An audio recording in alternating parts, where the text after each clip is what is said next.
Asakim Dowin is an original character from the SRWZ Z series who pilots the black sphere reactor mech known as the Shurouga. He is what the game described as a cursed wanderer, which is a collective term for those who were destined to wander the parallel world, generally being unable to return to their original dimension. Zeus and Saisei's members are also branded as such after their respective games.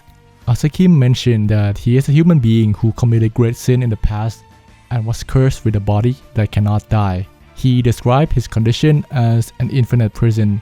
For thousands of years, Asakim was left to wander the multiverse in search of a way to essentially kill himself. As such, he found that his mission is to traverse between the parallel worlds in search of the 12 keys known as the sphere, which according to him is required to reach the state of Tengoku that can release his fate from the infinite prison. It is not just that Asakim desires, but more specifically, it is to completely eliminate himself from existence. So since Asakim is a recurring antagonist in all the Z games, and his plot is overarching everything, it's gonna be impossible to explain his story without touching upon all the other plot elements in the Z series. But I'm gonna try my best to keep everything as concise as possible, so forgive me if certain information may be oversimplified. So let's go through his role in each game one by one in order to get a proper summary.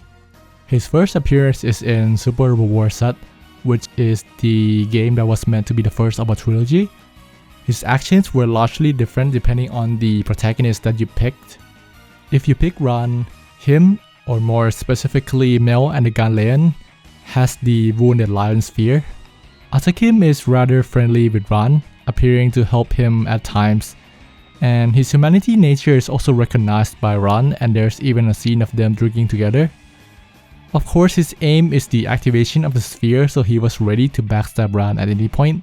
However, in Setsuko's route, due to the nature of her sorrowful maiden sphere, Asakim is more or less a fool with Lane, and he went out of his way to make Setsuko suffer as much as possible in order to activate her sphere. He killed her two best friends and pretty much bring them back to toy with her emotions. This route is also why characters like Shin or Camille will hate Asakim more than the others, due to their connection with Setsuko. At the end of the game, Asakim chose to leave since he already fulfilled his objective, but if you're playing as Ran, he can be persuaded to help out in the final battle against the Edo if conditions are met by the player. His next appearance is SRWZ Z2 on the PSP. For the first half of the game, like our team are all practically new, so nobody really knew who Asakim was aside from the fact that he appears to help from time to time. Of course, as a player, we know that Asakim's goal is to obtain Crow's Swaying Scale Sphere as well as Im's Lying Sheep Sphere. After he failed to backstab Crow, and of course once the Suits member starts to return, they realized that Asakim cannot be trusted, and so he took a step back. In Saisei, Asakim appeared to help Crow stop one of the dimensional gate zone laid out by the Insulum, in which a sphere user has to be trapped inside the core in order to stop the dimensional distortion. Asakim returned from the zone and reveals that he has two spheres of his own, one of which is the Curious Goat. This allows him to cancel out Im's sphere power and negated his revival ability. However, before Asakim could take the sphere, Yuter managed to take the last hit and took Im's Lying Sheep Sphere. In the final scenario, during the duel between Yuter and Gaio, Yuter was defeated and Asakim arrives to take his sphere. But with the remaining power of Yuter's, and along with the help of Crow, Setsuko, and Ran, they managed to use their 4 spheres to seal Asakim within the zone. But since Yuter died in the process, the 2 spheres that he has, which is the Lying Sheep from Im and his own bottomless pitcher sphere, goes to Asakim before he got sealed. The next and the latest appearance of Asakim is in Tengoku, which is the final game in the Z series. Asakim was awakened by Suine to keep tabs on the sidereals, and he proceeded to hunt for the last 8 spheres. During the first battle with all the 12 spheres present, Asakim betrayed Advent but was defeated after Advent transformed his mech into the Helios. However, the influence of the Helios was the key to transforming his Shurouga into the Shurouga Sen, a reactor mech with 4 activated spheres. Asakim was able to activate all 4 spheres was because during this time in the zone of Mars, he, I guess, awakens his knowledge of the Akashic records, which is another term that we'll need another video to explain. But somehow that realization activated the Curious Goat sphere that he has. His dream of being released from the infinite prison activated the Dreaming Fish sphere, and by hiding his feelings and siding with Adwen activated the Lying Sheep sphere. And lastly, I guess his love to the creator of the Shurouga mech itself activated the Bottomless Pitcher sphere. So being at his full power, Asakim challenged SRW to collect the 4 spheres that our protagonists are holding in order to challenge the angels. So we can't go further about Asakim unless I talk about the angels. So basically the angels are the big bad guys of the Z series. They were the first race to achieve Shinka, which is basically the state of being that is beyond the comprehension of normal living being, I guess.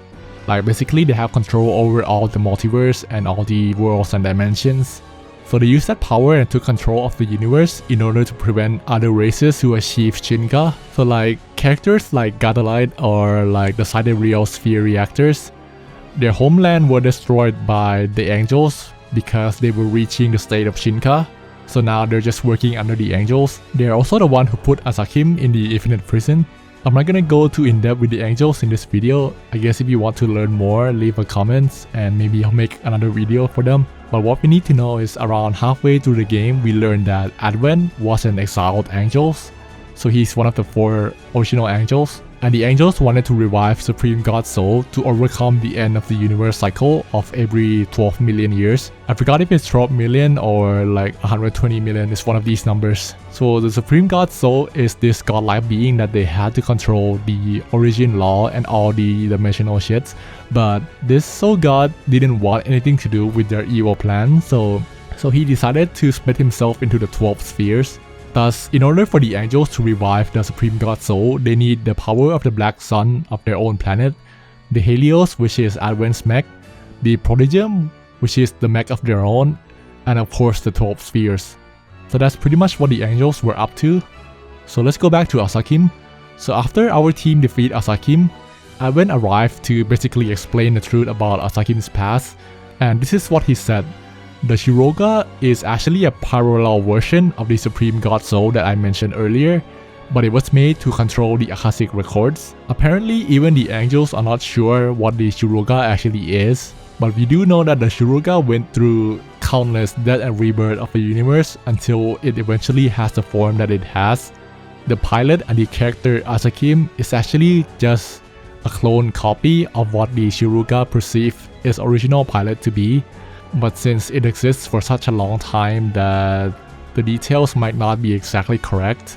So every time you see Asakim die and he comes back, it's actually a different Asakim that was made with the same data that the Shurouga has up to that point. So after the monologue, Adwen absorbed Asakim and the Shurouga to obtain the 4 spheres that he has, as well as using Asakim as one of the key to transform himself to Supreme God Z, which is his own incarnation of the Supreme God Soul. Is a being that is beyond human comprehension, so to speak. So like the concept of death doesn't even apply to it. And this is where Asakim comes in. Asakim's desire to die was fulfilled by being inside Z, and it disabled his own eternity. So Adwen uses 4 eternities in place of the spheres, which is the 3 angel and Asakim. And since Asakim disabled his own eternity, it weakens Adwen to the point where SRW can now actually defeat it, since having 1 less eternity means that it has 1 less sphere, thus the transformation was incomplete. So after the final battle of the series and all the dimension subs are resolved, Asakim is freed from the curse and left for a new world, mentioning that he can hear the voice of the wind calling to him, like he once heard before.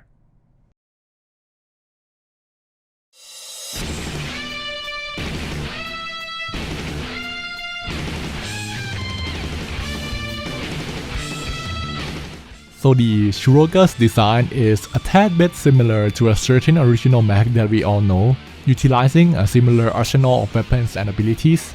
The first is the roster edge, where the Shurouga releases a light ray from the forehead crystal, and also perhaps the only weapon of the Shurouga that isn't a counterpart of the Sidebuster. So thanks to this weapon, the ability to fight at medium to long range of the Shurouga is actually much better than the Sidebuster. Next is the Devil Sword Discaliber that activates by the release of the magical power with the arm as the medium, and also compensates for the role of activating powerful techniques such as the Rambling Discaliber and the Ray Buster. Embrace the Inferno radiate a wide range of black ray from the Shurouga. It is a mech weapon that is capable of attacking the surrounding of the mech, and it is also post-move like the Side Flash, but with a much better energy efficiency and power because of course it is an enemy machine. Tragic Genocider attack by releasing several black jailbirds from the Shurouga in a similar fashion to the Cosmo Nova. The attack process combines the characteristics of the Sidebuster's High Familiar and the Grand Zone's Worm Smasher. Rambling Discaliber is a Discaliber technique that, by using its own blood, and drawing magic from its arm, it is able to create a high-speed attack similar to the Ranbu no Tachi of the Sidebuster. The finishing move of the Shurouga is the Ray Buster, which attacks the opponent by dragging them into an imaginary dimension and destroying them. Of course, this attack animation has gotten quite a bit of debate over the course of the Z series release, as there is so much to decipher over all the flashy images. Firstly is an image that resembles the Grand Zone using the Generacy cannon. There is an image of a Sidebuster looking mech using a disc cutter against a similar mech. There is also a shadow of a man with a cape and the two women who are wearing a contrasting black and white clothing. Even after the Z series ended, much of these images are still very much a mystery, and whether or not Ben Bristol will still be tying up these loose ends is still up in the air. In terms of the abilities, the Shurouga has a sword cut, a HP and EN recovery that is usually medium to large, and the anti-psychic defense which negates all status effects. In the upgraded form Shurouga Sin, the mech itself became several times stronger by incorporating the 4 spheres and regained most of its power as a causality controlled system. So in this form, the Shurouga is able to manipulate causality, making it one of the strongest original mechs. It has a map weapon of the same name, Embrace the Inferno, although this time it is the weakest weapon. The Discaliber evolved into the Integral Caliber, which both the naming and shape is similar to the Ray Blade's Integral Caliber. It can not only cut the strongest of metals but also imaginary spaces and dimensions. The Tragic Cottager is an attack that traps the opponent between countless Tragic Genocider until they essentially drown in them and disappear. Genocide Nova is a Ray Buster powered by the 4 sphere. It traps the opponent in the form of a prison, crushing them with all the dark energy until they eventually disappear without a trace. Visually, it looks much less impressive than the Ray Buster if you ask me. In terms of special ability, the Shurouga Sen has the Nova G-Heart, which is its power source. It is the crystal-shaped device in the heart that has the function to convert the idea of intellectual life forms into energy. It is also a device that controls the 4 spheres that Asakim has, and overall it has a similar function to the imitation converter installed in the Sidebuster. Next is the Maris Detector, which is the green crystal object on the head. It is a device for sensing the intention of intellectual life forms, although the function is greatly influenced by the mental state of the pilot Asakim.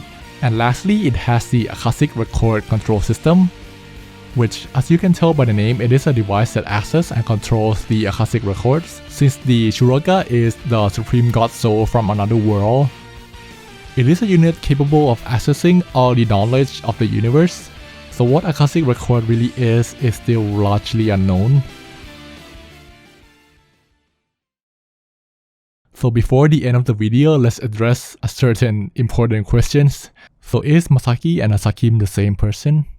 So officially, they always deny the connections between them as a coincidence, but from the perspective of the player, it is rather clear that the similarities are all intentional. Like the design itself is so obviously based on the Sidebuster. Asakim is an anagram of Masaki. They are both voiced by Midorikawa-san. And the Ray Buster animations contain a mech similar to the Grand Zone and the Sidebuster. And hell, at the end of the game, Asakim says he recognized the voice of the wind that calls for him. Like, is all of these intentional connections just a troll from the developers, or will they ever address it in the future? Is the recent event of the Sidebuster and how the OT universe connects all the Super Robot Wars multiverse leading up to this? We will never know until they officially does it, so until then they're separate characters and we can only speculate. Anyway guys, thank you very much for watching. Please do leave a like or comment if you enjoyed the video. As always, I could really use a feedback on this type of videos. Consider subscribing if you enjoyed, and I'll see you in the next video.